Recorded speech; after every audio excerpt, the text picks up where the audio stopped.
কাঞ্চননগরীতে একটি সিংহ থাকত। হঠাৎ একদিন সিংহটি জানতে পারে যে কাঞ্চননগরীতে একটি জঙ্গলের মধ্যে একটি ষাঁড় আছে।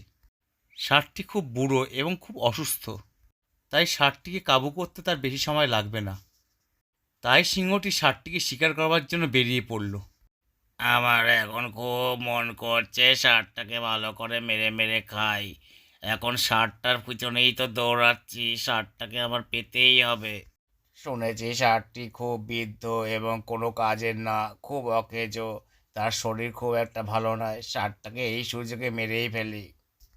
যে করেই হোক আমাকে ষাঁড়টাকে মেরে খেতেই হবে, নইলে কিন্তু আমার মনের আশা পূর্ণ হবে না। এই কথা ভাবতে ভাবতে সিংহটি আরটু এগিয়ে গেল। ষাঁড়টিকে সে চোখে দেখেই ছিল, তাই ষাঁড়টির কাছাকাছি এসে সে বলল, এই তো ষাঁড়টিকে কাছে পেয়ে গেছি, এবার হাড় মোটকে খাবো। কি মজা, কি মজা, কি মজা! উমা, এ তো দেখছি ষাঁড় নয়, এতে একটা গরু, নিচে আবার দুধু আছে। ষাঁড়ের খোঁজ করতে এসে তো দেখি অনেক অনেক সোহাগা, গরু পেয়ে গেলাম। তুই যতই আমাকে বলিস, আমি তোকে আজ খাবো, কোনো তোর অনুরোধ আমি রানবো না। এটাই আমার কথা, বুঝেছিস?